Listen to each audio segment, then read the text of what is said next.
And a warm welcome to the program. I'm Melinda Akinlami. Our focus is on the South today, but first, our top story. President Bola Tinubu has raised the proposed 2025 budget to 54.2 trillion naira from 49.7 trillion naira, citing additional revenues generated by some key government agencies. He conveyed the budget adjustment in separate letters sent to both the Senate and the House of Representatives, which were read during plenary today. According to the president, the increase was driven by a 1.4 trillion naira in additional revenue from the Federal Inland Revenue Service, 1.2 trillion naira from the Nigeria Customs Service, and 1.8 trillion naira generated by other government-owned agencies. Following the announcement, the Senate President has referred the President's letter to the Senate Committee on Appropriations for urgent consideration and assured lawmakers that the budget would be finalized and passed before the end of this month.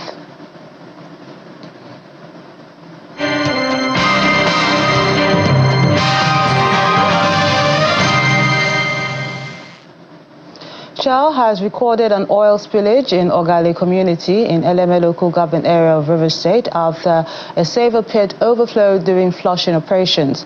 According to reports by Reuters, the oil major said its spill response team contained the overflow and informed relevant authorities. It adds that the Shell spokesperson said arrangements were being made for a regulator-led joint visit to determine the cause and impact of the spill. Our correspondent in Rivers State, Deborah Agwalama, reports that the company has met with the chairman of Eleme local government area to update him on the incident. Giving more details, explained that the spill has now been contained and resulted from maintenance operations at the flow station. Well, the meeting the council had was with the manager government relations of Shell, one Mr. Mishak. In course of the meeting, he revealed that the cause of the spillage is as a result of their own operation. As council, our concern is to ascertain the cause, because most times when spillage occur, Shell are always blaming the community of sabotage. So I'm happy that Mr. Mishak has confirmed that the cause of the spillage is as a result of overflow from their manifold. You can see behind us is their manifold, and there is no place where it was sabotage.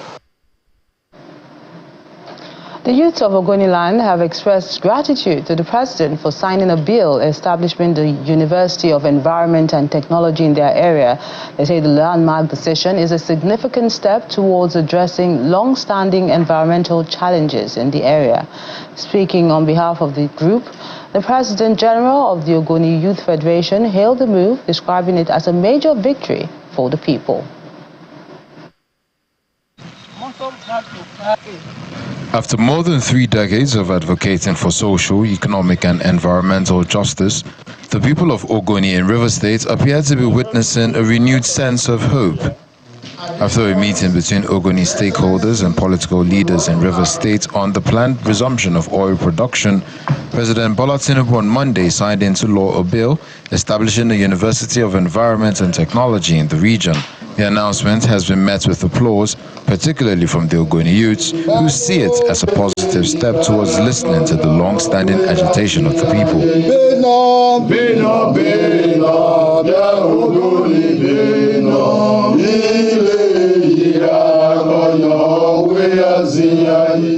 Ogoni is very strategic, and so this is happening at a time that we expected, and we are very happy with President Tinubu. I want to state that President Tinubu has, by this action, scored his administration very high, in this country, and we are happy with him. He has shown genuine concern and commitment towards resolving not just the Ogoni issue, but the issues that has ravaged the Niger Delta region over the years. And so we are very happy with him, and we today declare him as a worthy and true friend of the Ogoni people and the Niger Delta people. Earlier, Ogoni youth leaders, including former Super Eagles captain Joseph Yobo, in their extraordinary stakeholders meeting, expressed support for the renewed efforts to resume oil exploration in the area. I think it's very important for us to look forward rather than go behind, because I believed with my own knowledge, having been from here, lived here, schooled here, did everything, I do understand the struggle. And I do believe that the Ogoni people have been deprived of greater things that would have come to our place. But now there is an opportunity and we have to accept it with open mind. Ogoni people are intelligent people, we are good people, we are loving people. It is time that we display that once again, because we had always provided a model for the world and the people of Africa to follow. Let us do that again. Let the current discussion now lead to a new model of oil exploration that will bring prosperity to the Niger Delta, not just to the Ogoni. Because most people have said that the oil exploration in Niger Delta does not take away hunger and pains from the people. But that's wrong. If you go to other parts of the world like Saudi Arabia, Kuwait, Oman, oil exploration and oil activity is actually a blessing to the people. The group commends President Tinubu, National Security Advisor Nuhu Ribadu, River State Governor Simne Alaye Fubara, and FCT Minister Nyesom Wike for prioritizing dialogue over political differences to facilitate the discussions. However, they emphasized the need for youth and women inclusion in negotiations, particularly in selecting investors for OML 11 and 52 that covers their land. Nomination and approval of an investor for the operation and development of the Ogoni oil fields, OML 11 and 51, would be preceded by fruitful talks with the Ogoni people under an atmosphere which guarantees their active participation and respect for their rights to free, proud, and informed consent. Stakeholders believe that with effective negotiations, the federal government can boost oil production while also creating critical institutions and infrastructure and generating revenue for national development. One of the youth stakeholders in Ogoni. Meanwhile, the federal government's efforts to protect crude oil infrastructure appears to be yielding results with the blockage of the yearly loss of revenue through oil theft. Communities have been more involved in the award of contracts to protect oil installations as well as intelligence sharing where illegal oil bunkering, pipeline vandalism and other acts of sabotage. But there have been allegations of high-handedness against pipeline surveillance contractors with protests against government Ekwebukulu taken to the United Nations. These allegations have, however, been refuted by the Niger Delta peace advocates. Oil theft in Nigeria poses a significant threat to the country's economy, environment, and national security as it leads to the loss of billions of dollars in revenue, environmental degradation, and pockets of violence in the Niger Delta region. The federal government has launched various initiatives as part of ongoing efforts to tackle the menace, including the hiring of specialized security firms for pipeline infrastructure surveillance. These contracts, such as those awarded to Tantita Security Services, aims to boost the protection of vital oil assets by involving local communities in monitoring and securing pipelines, thereby curbing illegal bunkering activities. These surveillance contractors have been collaborating with security agencies to apprehend oil thieves. We are doing this work together with the security agents. We are only providing the intelligence for the security people to assist to do the work. So everybody, both NNPC and everybody, I think we are working together in a very good spirit now. Some months ago, a delegation led by the National Security Advisor Nuhu Ribadu, the Group Managing Director of the Nigerian National Petroleum Company Limited, Melekiyari, the Minister of State for Petroleum, Heineken Lokbobiri, was led on a tour of various oil theft and bunkering sites in Delta State by the Tantita Security Services Management. The discovery strengthened the federal government's resolve to move things further along in the fight against oil theft. But I believe that it has become an existential problem, and we need to fight them. We need to fight these criminals to submission. What is happening here is so bad that we may not even know the implication unless,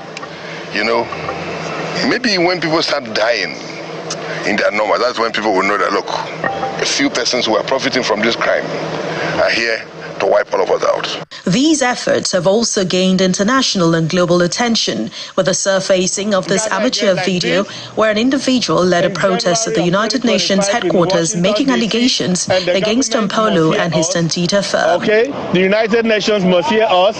These allegations were swiftly refuted in a counter-protest also at the UN by the Niger Delta Peace Advocate, which describes the allegations as unfounded.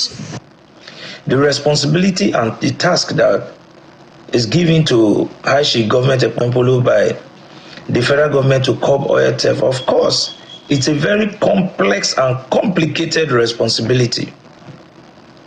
All what you see on the international stage and people complaining left, right, and center can be described as corruption fighting back.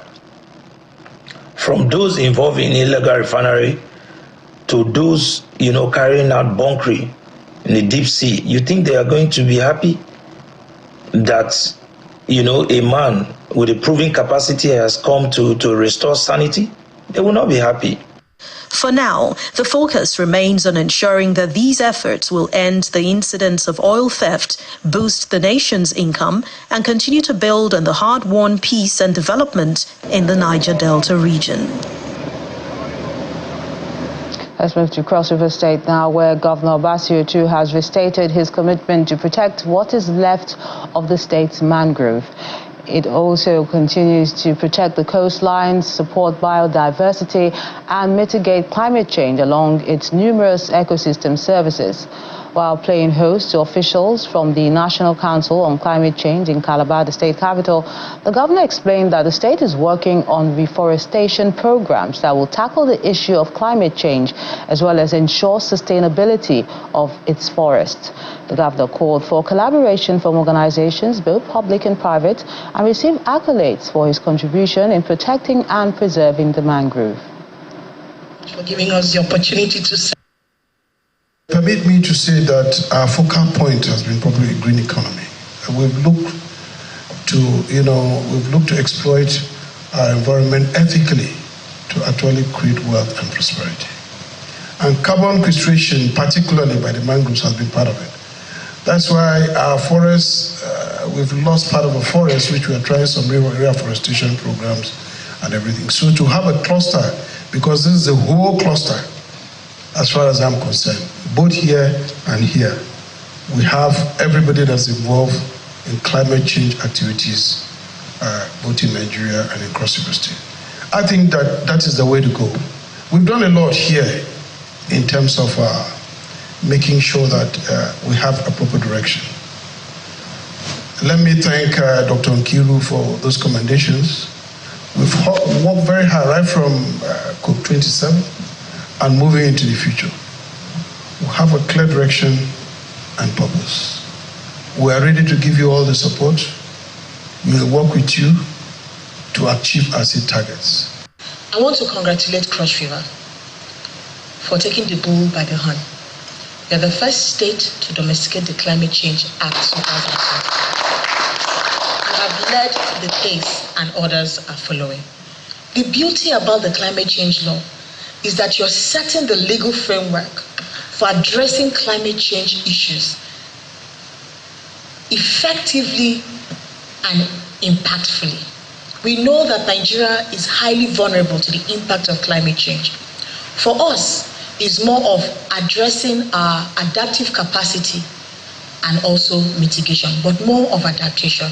So Your Excellency, sir, and Cross River State, congratulations. And congratulations on the Green Economy Commission. I know that with these two focal points, that Cross River is set to harness the $300 billion that the world, the developing countries, said they will give us in COP29. But I know more is going to happen. I want to appeal, Your Excellency, sir, that you operationalize the Climate Change Fund. Is very important to driving this. Welcome back. The governor of Bayelsa State, Doye Dire, has reiterated his administration's unwavering commitment to actualize the deep seaport project at Agge in Ekeremo local government area. The governor made this known while receiving the federal government's Joint Project Steering Committee and Project Delivery Team at the Government House, Yenagoa. This is a meeting of the Joint Project Steering Committee and the Project Delivery Team set up by the federal government to actualize the AGGE Deep Seaport project in Ekeremo, Bayelsa State. The team, led by the Senior Technical Advisor to the Minister of Marine and Blue Economy, is in Bayelsa State to meet with Governor Doye Dire, a major step towards working out modalities to fulfill promises of harnessing the potentials of the state's maritime resources. Very important is the appointment of transaction advisor. Transaction advisor is key to the project. Transaction advisor have to be somebody with integrity, has to be somebody who understands the port systems, has to be somebody who is going to be able to bring all the consortium, both financial, technicals, social impact assessment, be able to bring all the consortium together that we work exclusively for the team, for the state, and that will be able to present what the federal is needed, which is OBC, FBC, and TUFEC approval. Also present is the General Manager, Public-Private Partnership, Nigerian Ports Authority, Nura Abdul Kader, who emphasizes the need for the project to be carried out in phases. The project has stalled not for lack of commitment or coordination, but for lack of action on the part of the state government. Developing a port infrastructure needs long-term financing, sir, and it depends on the market of the port. So I don't think it is pragmatic for anybody to invest $3 billion at a time to build a port. What we said was that the project should be phased, have a container terminal first, then based on market demand, have liquid bulk, other bulks, Roro, and Governor Dire reaffirms his administration's commitment to the project, promising that his government will work closely with the federal government to ensure its success. We will not relent until we achieve the establishment of Agge Deep Seaport. All of the details that you have given, I'm sure my team is aware. And so the areas that the state government will have to act, I assure you that we will act speedily. And the areas that the federal government will act, of course, you know it all ends at your table. The minister, the honorable minister, and the MPA. You are the two key people in this whole project. But I believe that that project is ripe enough. I believe that that project, that any investor who comes in will never regret having that magnitude of investment in Nigeria and from our state here. The AGGE Seaport project was first conceptualized by the previous administration led by Senator Siriaki Dixon. With renewed energy and collaborative efforts, hopes are high that this vital maritime project will finally be brought to fruition. The governor of Edo State has again pledged to ensure that the state is secure and believes the new commissioner of police is the right fit for the job. Governor Monday Okwebulu disclosed this during the commissioner's first official visit to the government house in Benin City, the state capital, where he vowed to support the police command. The Nigerian Capital Development Fund, a group specialized in sourcing funds for developmental projects, were also at the government house. Our correspondent Jessica Olubutere tells us more. On the entourage of the first female and 49th Commissioner of Police, Edo State Betty Otimeyi, are members of top management staff of the command. It's the Commissioner's first official visit to the governor since her assumption of office in the state. An Amazon who distinguished herself in a profession dominated by men and is doing aptly well. CP Betty Enepe Isopa Otimeyi.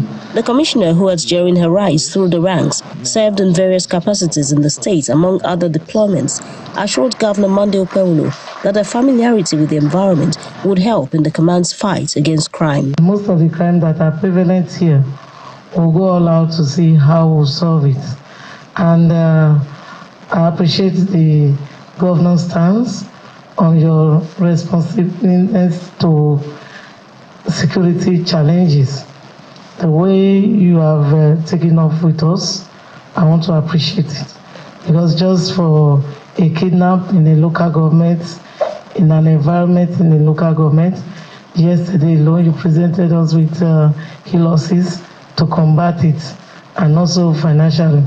And I know that with the way you started, and with God helping us, we're going to make the state unbearable for criminal elements. Governor Okawulu says he had paid keen attention to her commitment over the years and is confident the commissioner will serve the state well. I trust her and I know she can perform. All her posting, I'll be following her, even when she didn't know that I was following her. The last time I knew and I met her here in Benin, that was when she was in Zone 5. And since that time, I said, thank God that she has come back home. Now she's properly home. So the business is for us to fight the crime. And there's no other person that will fight crime in her home more than herself.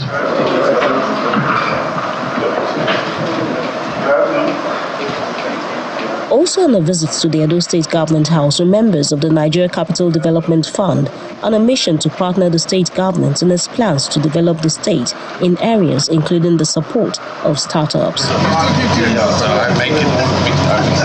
The group's chairman briefs journalists after the meeting. He told us about his plan in supporting startups, developing startup companies in Edo State, which align with his goal.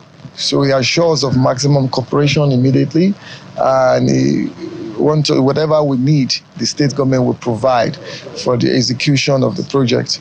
We are hoping that as soon as possible, we are able to start the construction of the 50 megawatt solar energy plant in Edo State, which will serve the public institutions. Governor Okawulu also on Tuesday inaugurated the reconstituted 7-man governing council of the Ambrose Ali University, Ekuma, which has a People's Democratic Party (PDP) chieftain, Dan Obi, as chairman, with a charge that they give the school the attention it needs at this time.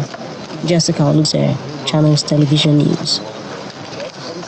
Farmers, traders and entrepreneurs in Akwa Ibom State are set to receive over 5.1 billion naira as grants and equipment support under the ongoing Arise Empowerment Program of Governor Umar Eno's administration.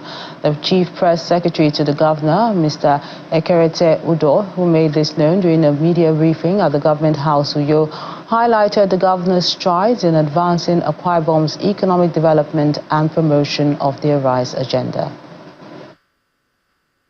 Akwa Ibom State Government's 5 billion naira Arise Home Garden program is a grant to support individuals, corporate and commercial farmers, as well as validated traders across the state's 31 local government areas.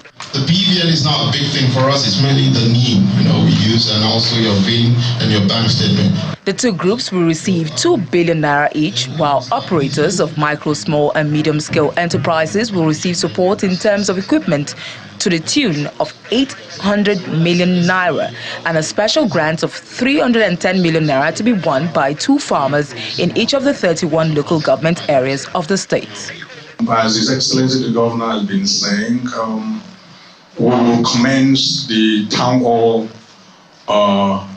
meetings and empowerment scheme. Of course, the town hall is going to comprise of 2 angles. The first would be to listen to the needs of the stakeholders and the people of the constituencies and what they need, and those things will form the basis of what would be the budget for 2025. The Senior Special Assistant to the Governor of ICT, Frank Ekpenyong, says the Arise MSMEs portal, smegrants.gov.ng, has gone through due diligence to check identity conflicts.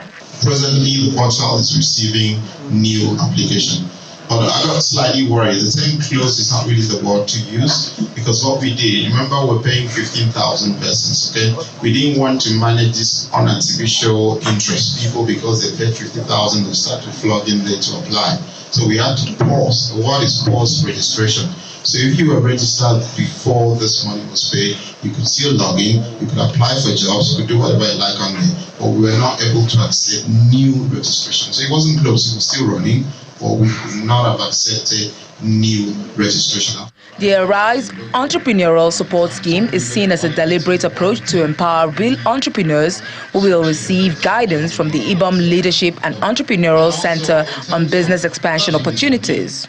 The essence of those videos are at least to showcase and that these people actually implemented. In most of those videos, you see that they will state clearly what they use this money to do. They bought this equipment, they bought a dryer, they bought, and all of those things are coming out. And our intention is to bring out these videos once every week. The empowerment scheme is a deliberate measure by the Umoeno administration to boost the state's economy and create jobs through small and medium businesses. As part of efforts to boost food security and economic empowerment, the First Lady, Senator Oluremi Tinubu, has launched the Back to Farm program under the Renewed Hope initiative. It's set to support small-scale farmers across the country by providing financial aid and resources to enhance agricultural productivity. That initiative has now trickled down to the grassroots, with the Director General of the National Oil Spill Detection and Response Agency, Mr. Chukwuemeka Woke, extending support to farmers in River State under the initiative. The sum of 300,000 to you in law. As a Renew Hope agenda of Mr. President Bola Ahmed Tinubu is to renew the hope of the people, to renew the hope of the rural people, not just the elite and the big people. Now, as a local government, what do? We are predominantly farmers. And so most of our supporters here are those who will look for some money to buy a portion of land. When they get this portion of land, they clear it and plant cassava. They weed the cassava first one, weed the second one. By the end of the year, they begin to harvest. You should also teach the person how to make the money, no matter how small and no matter how little. And so that's why we have brought our supporters here as a member of Renewed Hope family to say, see, we are going to support you a little, 50,000 naira. That's the program today. Thank you so much for watching. I'm Melinda Akinlami.